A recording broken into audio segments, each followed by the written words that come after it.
Unit 1, Lesson 6, Proof about line segments and angles. In this lesson, you will prove theorems about lines and angles. Okay, so a proof is a logical argument that uses a sequence of statements to prove a conjecture. Basically, this is what geometry is all about. It's about logical thinking. So you can already think logically, you just have to put it on paper.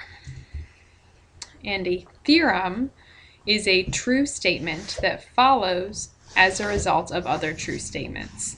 So this is really the conclusion of your proof. Okay? All theorems must be proved. My question for you here is, how does a theorem compare to a postulate or axiom?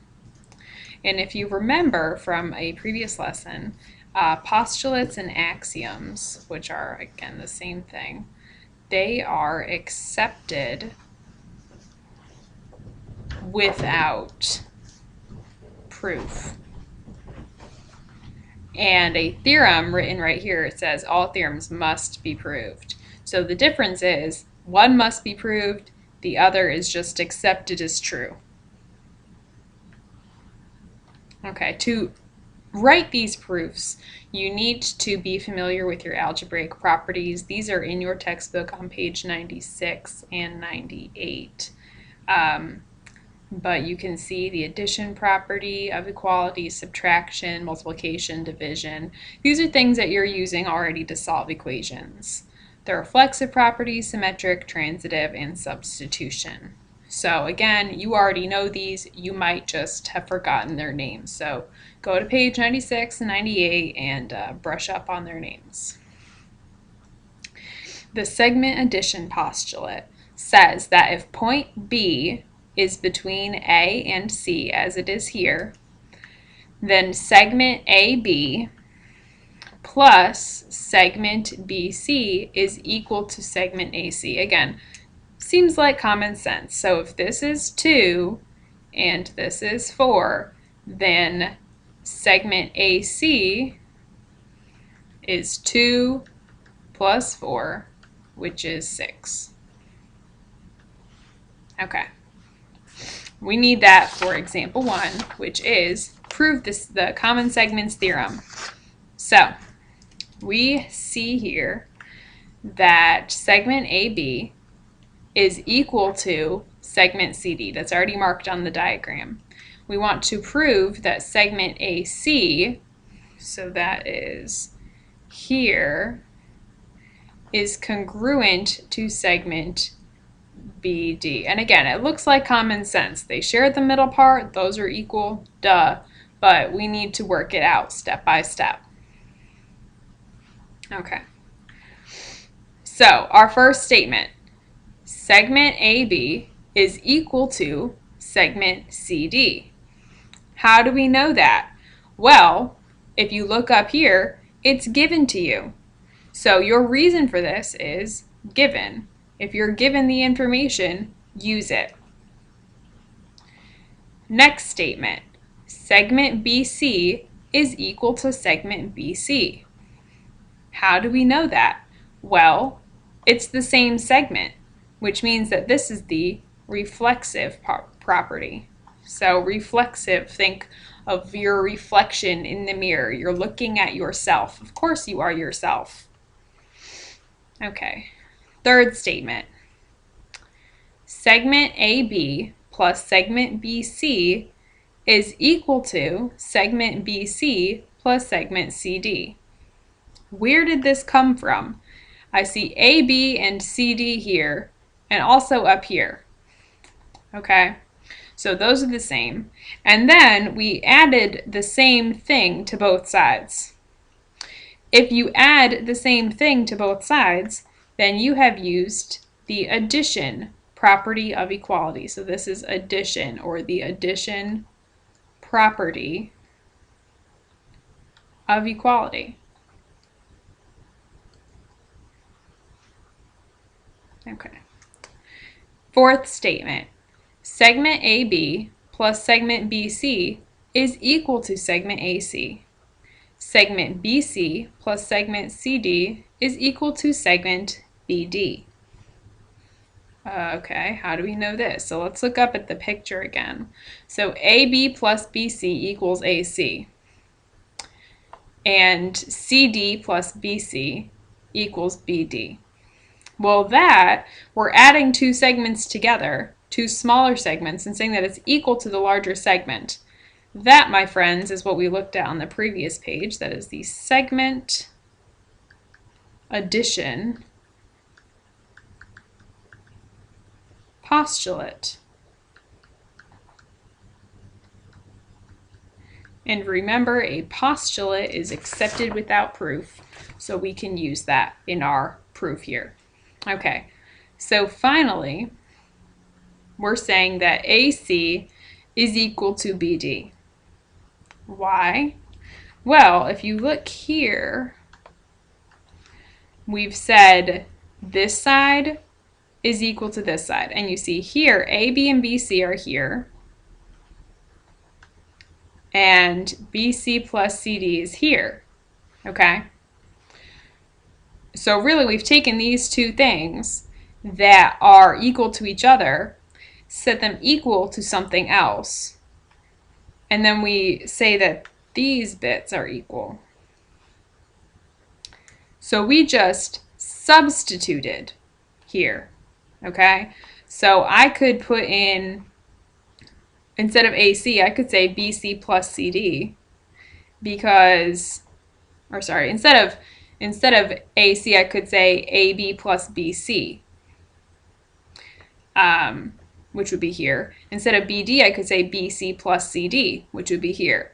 And we've already said that those two are equal. So this is just substitution. Substitution. You could write the substitution property of equality also.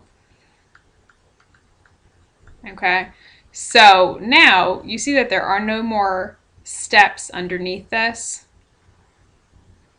That is because we have proven what we wanted to prove. Segment AC is equal to segment BD, so we're not going to go any further. That's done. Okay. Now, looking for some definitions we're going to use in our next proof. Opposite rays. Recall that opposite rays are two rays with the same initial point that form a straight line. Okay, so like this. If this is point A, C, and D, then AD, ray AD, and ray AC would be opposite rays. Okay, and a linear pair is a pair of adjacent angles whose non-common sides are opposite rays. So here, angle ABD and angle DBC are a linear pair. Okay, because we see this angle here and this one here, they have non-common sides are BA, ray BA, and ray BC, and those are opposite rays. So they make a straight line, linear. Okay. The linear pair theorem says if two angles form a linear pair, then they are supplementary. So that, again, looks pretty obvious. So if you have a straight line, then the angles must add to 180 degrees.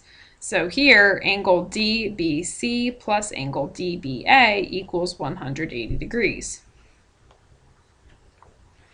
But we want to prove the linear pair theorem.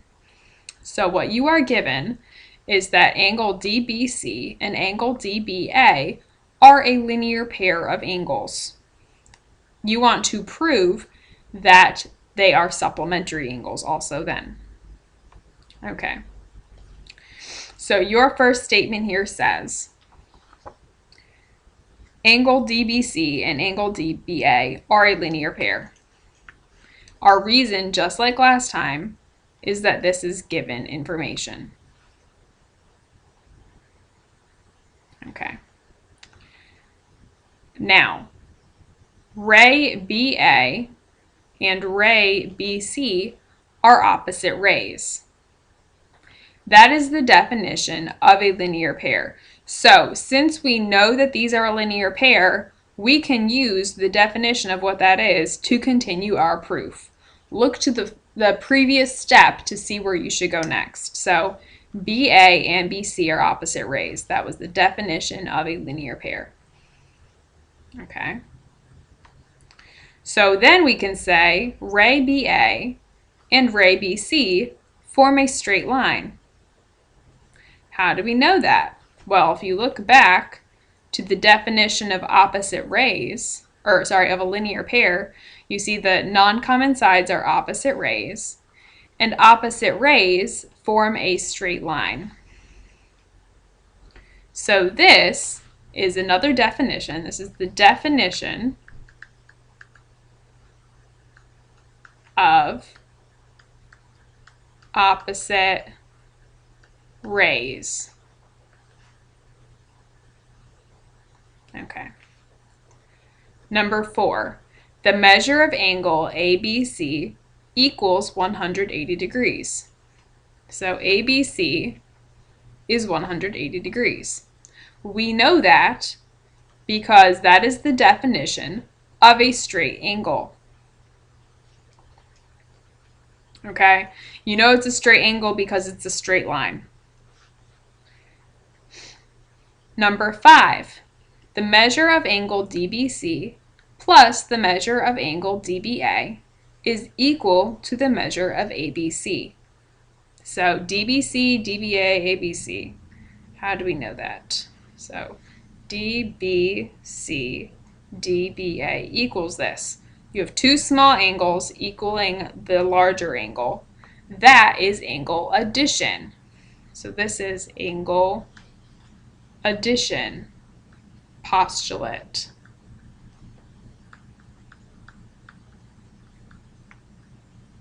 Okay. Number 6. The same two angles, angle DBC and angle DBA, are equal to 180 degrees. So here we set them equal to ABC, but you see that ABC was equal to 180. So you just substituted. This was substitution. Substitution. Okay. So then number 7, this is the last line in your proof, says that, I was going to say measure. The M shouldn't be here. Angle DBC and angle DBA are supplementary, and that is the definition of supplementary angles. So since when you added them together you got 180 degrees, you can determine that these angles are supplementary based on the definition of supplementary angles.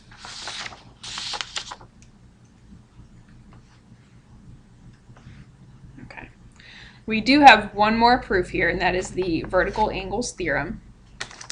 So you are given that angle 1 and angle 3 are vertical angles.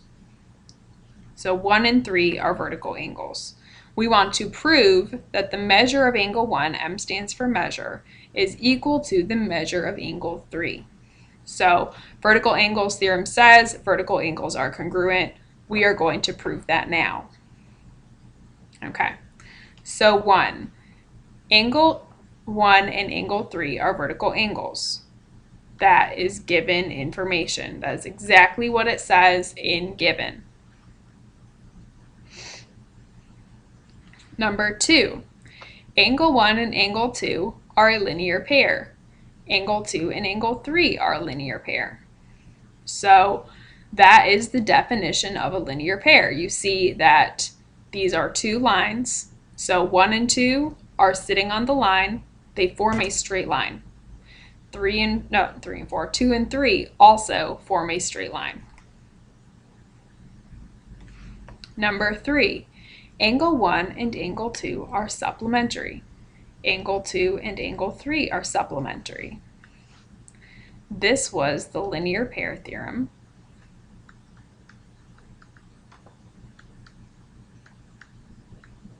which you just proved in example 2.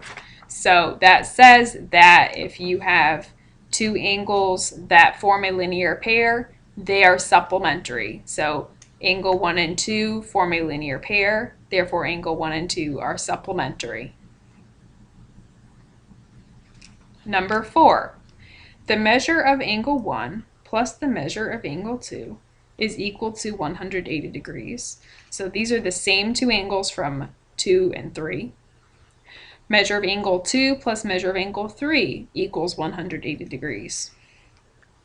This is the definition of supplementary. So you determined that the angles were supplementary. Supplementary means they add to 180 degrees.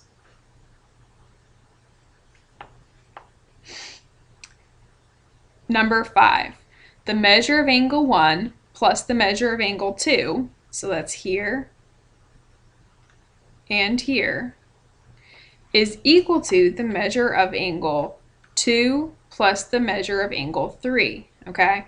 So we determined that these are both equal to 180, therefore they are equal to each other. That is substitution, okay? And number 6, our last line in this proof, the measure of angle 1 is equal to the measure of angle 3. That is subtraction. So if I wanted to get angle 1 by itself over here, I would just subtract angle 2. I'd subtract it from over here also. These would cancel, and I'm just left with angle 1 and angle 3. So this is subtraction,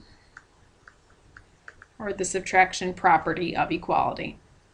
Okay, so that is this proof. We've proven now that 1 and 3, these vertical angles, were congruent to each other.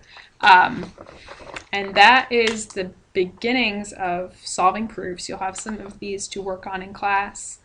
It is complicated, but really, I know that you know the reasons. The reasoning is there. You just have to really break it down and put it on paper. Okay, so that is the end of lesson 6.